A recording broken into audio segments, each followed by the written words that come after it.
Hello there, people of the internet. Very nice to see your smiling faces again here on YouTube.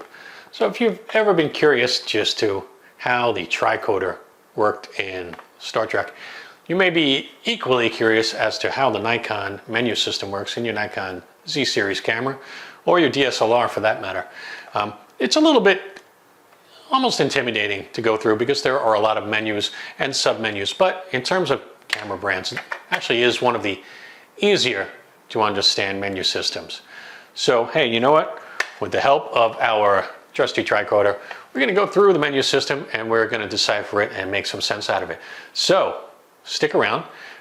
This is a video that's definitely designed for the beginner or the intermediate user who doesn't use their camera all the time and gets a little confused and mixed up inside the menu systems. If you're an advanced user and you know your way around that menu system like the back of your hand, this video is probably not for you. But if you're like most people out there, like I said, and you do get lost in the menus and submenus, this is going to kind of help you out to understand where things are, how it's organized, and to find things more quickly once you understand the overall structure of the menu system. So, hey, thanks for watching. I appreciate you. And of course, if anything in this video helps you out, please help me out by hitting like, subscribe, and ring the bell. Hey, let's get started.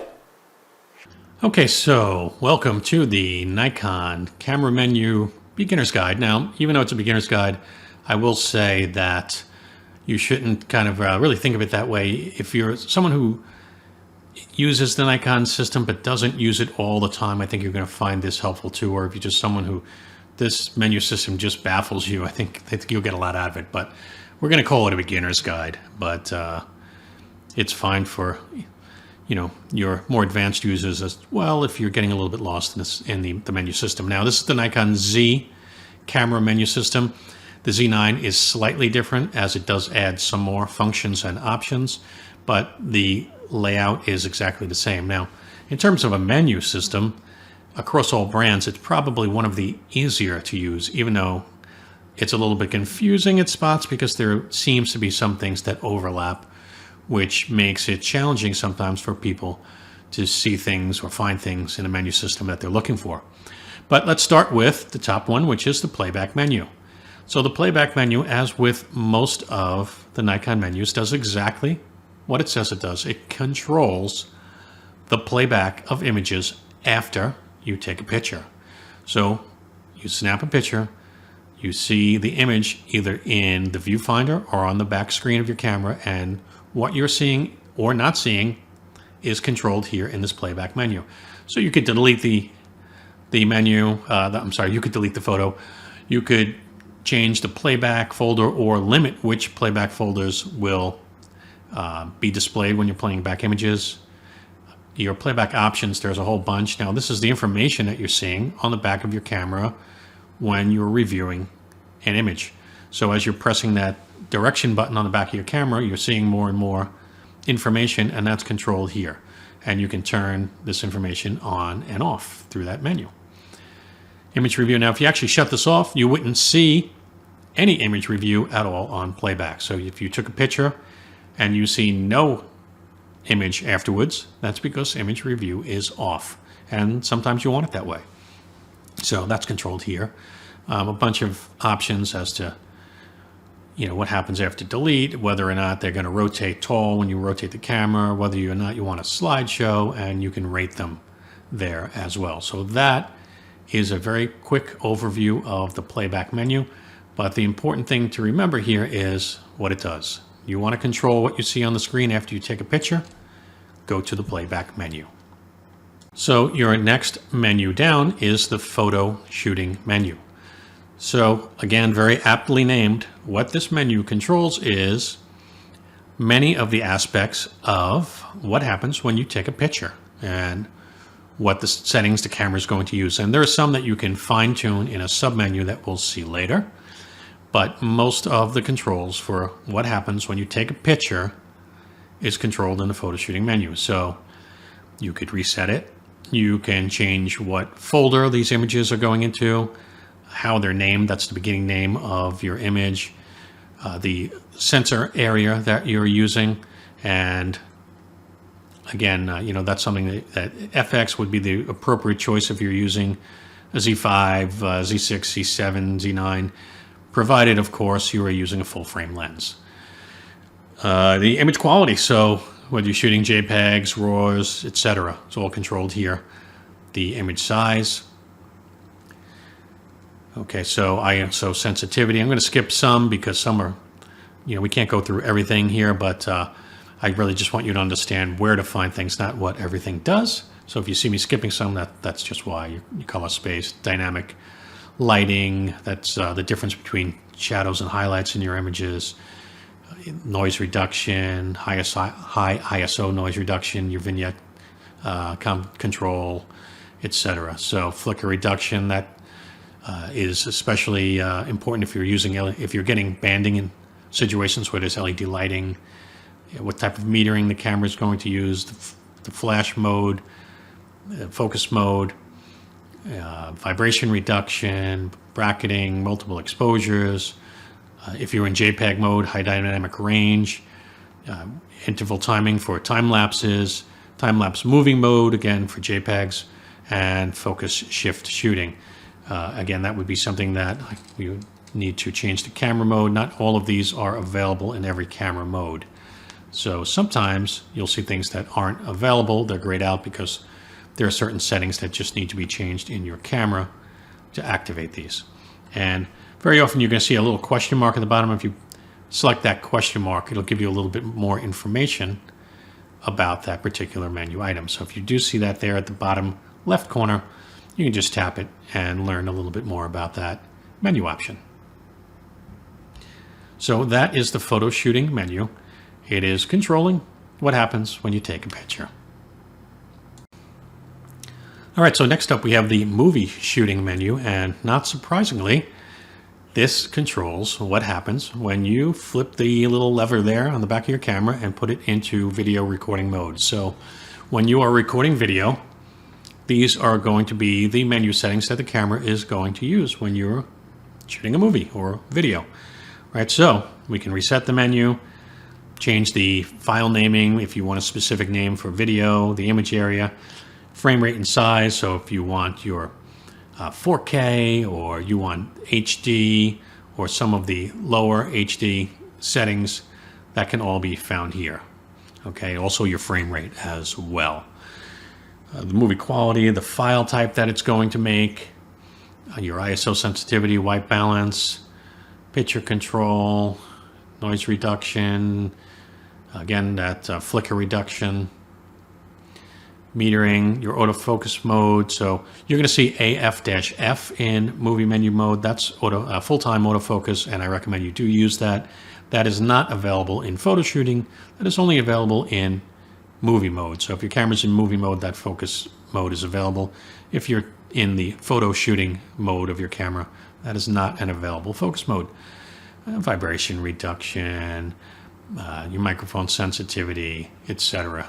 Wind noise reduction for your microphone, and whether or not you want a time code for, that's kind of more advanced movie making. Okay, so that is the movie shooting menu.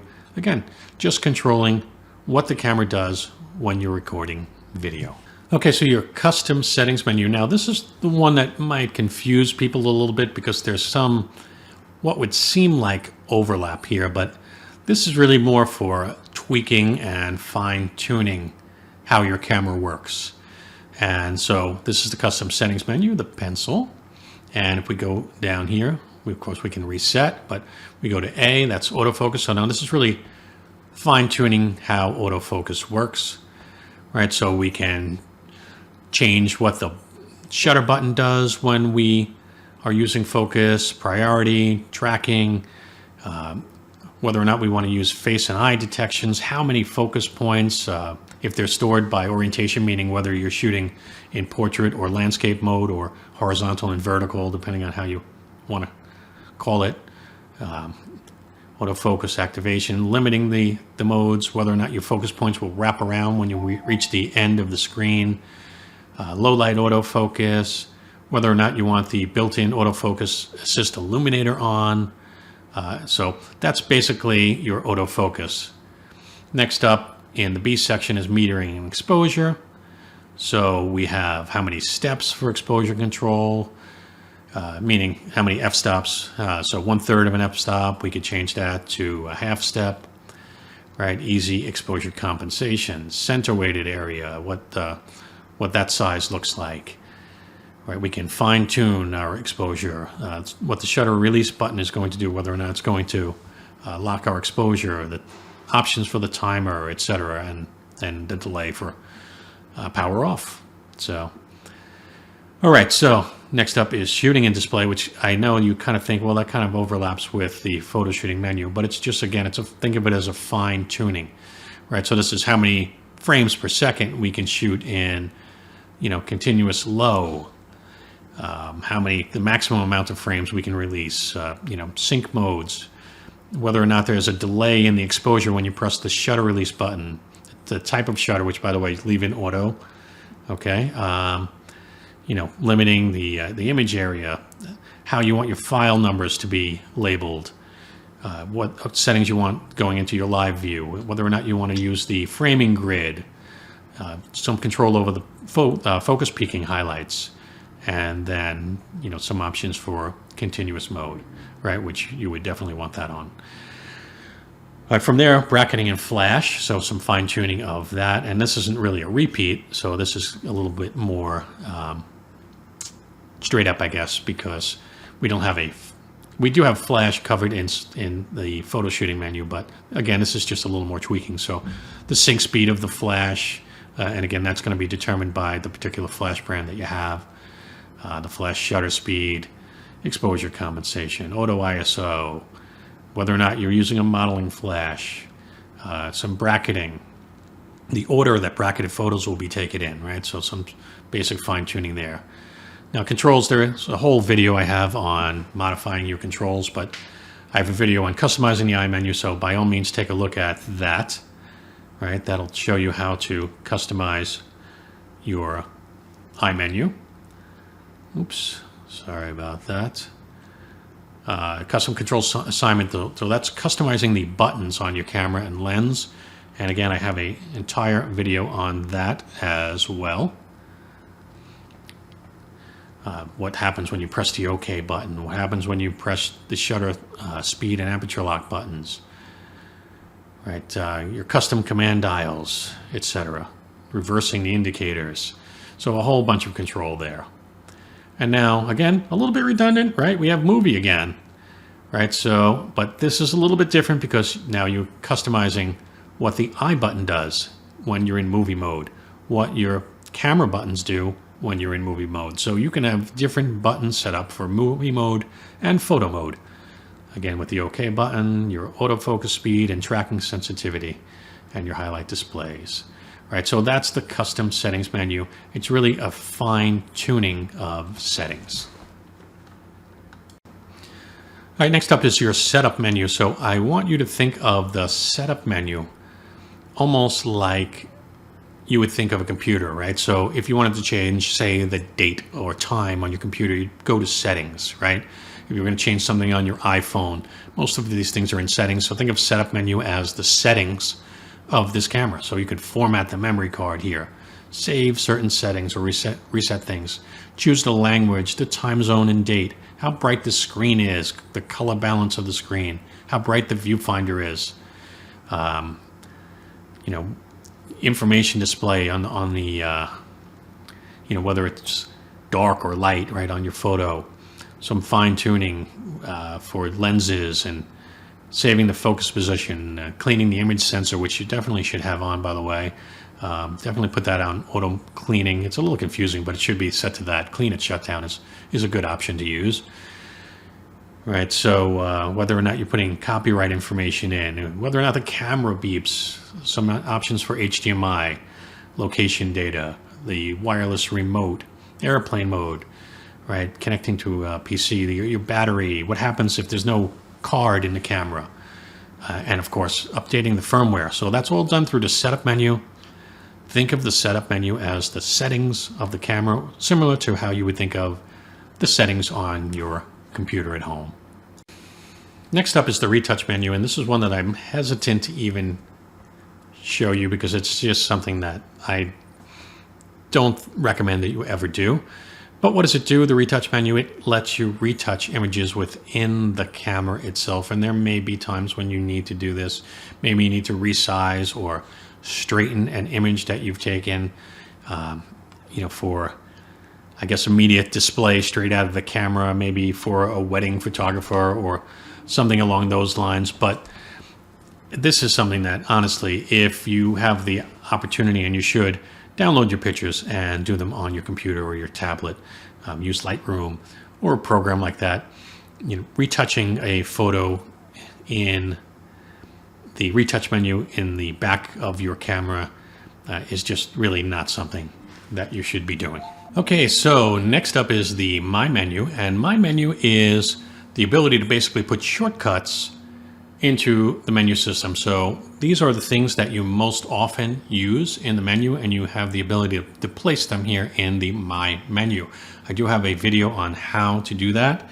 And so just taking a look at my menu, formatting the memory card, whether I want to do bracketing, turning on and off auto ISO, the ISO sensitivity, exposure delay mode, which is something that I do use from time to time, whether or not I need silent photography, which does come in handy, especially shooting a wedding or something like that. The framing grid, eye and face detection, the monitor brightness, especially useful if you were doing astrophotography or shooting in very dark scenes. You might want to lower your monitor brightness. Whether or not you have image review on or off in the camera, focus shift shooting, the interval timer shooting, and airplane mode. So those are some of the things that I have in the My menu, and you add them by clicking Add Items, and then finding them in the menu systems and adding them to the My menu. You can also rank them, which means move them up and down, and you can assign some tabs as well. But so the My menu is a super helpful way of shortcutting to the things that you use most often, right? So a great little feature by Nikon, and I do have a video on how to set up My menu should you want to do so, and I recommend that you do. It's a great little feature. So that is an overview of the Nikon menu system, and I hope that helps you, because honestly, if you kind of understand the layout, it's going to enable you to find things really quickly, and you're not going to be intimidated by this menu system or lost in it, which does happen. All right, so just want to say I appreciate you. Thanks for watching. And of course, as you know, if you follow this channel, if there's something in this video that helped you out, please help me out by hitting like, subscribe, and by all means comment. Even if you have a question, comment. I do answer a lot of questions, almost all of them. And so if you're familiar with this channel, you know I do try and answer almost everything. So I hope this helped you out. I hope with the trusty tricorder and our Nikon menu system, we were able to decipher things. So, hey, thanks for watching. I appreciate you as always, and I will see you next time, YouTube. Live long and prosper.